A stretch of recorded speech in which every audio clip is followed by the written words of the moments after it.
कहानी अब तक पायल ने अपने पापा को नाश्ता दिया और स्कूल के लिए चली जाती है। सारा दिन उसका ध्यान अपने पापा पर ही रहता है कि आखिर पापा मम्मी के साथ ऐसा क्या करते हैं जिससे मम्मी की ऐसी हालत होती है। स्कूल से वापस आते समय पायल को जैकी अंकल मिल गए। उसे देखते ही जैकी अंकल ने पायल को अपनी गाड़ी में बैठा लिया। पायल बिना किसी सोच विचार के जैकी अंकल की गाड़ी में बैठ गई। जैकी अंकल ने बड़ी गौर से पायल के चिंतित चेहरे को देखा और कहने लगे कि पायल, मुझे बताओ तुम इतनी परेशान क्यों लग रही हो। पायल ने सारी बात जैकी अंकल को बता दी। ये वही जैकी अंकल थे जो पायल की मम्मी के बहुत पुराने दोस्त थे। पायल की बात सुनकर जैकी अंकल बोले कि तुम्हें अंदाज़ा भी है तुम्हारे पिता अच्छे आदमी नहीं हैं। तुम अपनी मम्मी को अपने पिता से आज़ाद क्यों नहीं करा देती। कब तक तुम दोनों उनके जुल्मों की चक्की में पिसते रहोगे। जैकी अंकल ने बहुत फिक्रमंदी से पायल को सलाह दी, जिसे सुनकर उसके होश उड़ गए। पायल पापा को छोड़ने के बारे में सोच भी नहीं सकती थी, क्योंकि उसके पापा ने कभी भी उससे ऊंची आवाज़ में बात तक नहीं की थी। फिर पायल ये भी तो नहीं जानती थी कि बंद कमरे में मम्मी पापा के बीच क्या होता है। बहुत सोचने के बाद भी उसे पापा की ऐसी कोई बात याद नहीं आई जिससे पायल पापा को जालिम साबित कर सके।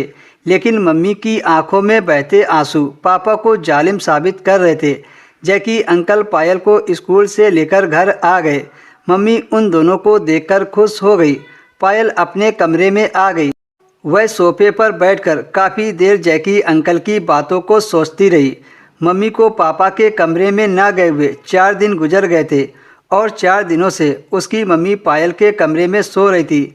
मम्मी जब पायल के साथ सोती तो बिल्कुल नॉर्मल रहती थी। पापा का रवैया हमेशा एक जैसा ही रहता था। जिस दिन वो मम्मी को अपने कमरे में सुलाते उस दिन पापा बहुत खुश होते थे। 5वें दिन पापा मम्मी को अपने कमरे में ले गए थे और पायल सारी रात बेचैनी से करवटें बदलती रही। जब सुबह मम्मी पापा के कमरे से निकली तो उन्हें ठीक से चला भी नहीं जा रहा था और वो एक पैर ज़मीन पर घसीट कर चल रही थी।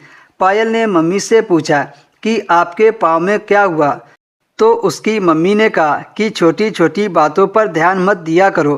कहते कहते मम्मी की आंखों से आंसू निकलने लगे। मम्मी पापा के लिए नाश्ता बनाने किचन में चली गई। फिर वह दोबारा बाहर नहीं आई। पायल ने पापा को नाश्ता दिया तो पापा पायल से पढ़ाई के बारे में पूछने लगे। पापा के लहजे में इतना मिठास था कि वह पापा की इस दोगले बर्ताव पर हैरान रह गई। पापा किसी भी तरह से जालिम नज़र नहीं आ रहे थे, लेकिन मम्मी की हालत चीख चीख कर पापा को जालिम होने की दास्तां सुना रहे थे।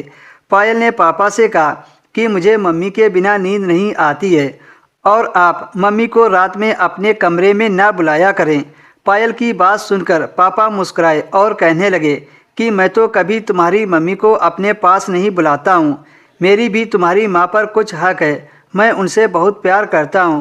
पापा की बात सुनकर पायल का खून खौल उठा, क्योंकि वो पापा की मोहब्बत के नज़ारे आए दिन वह देखा करती थी, लेकिन वह पापा से कुछ बोल नहीं सकती थी।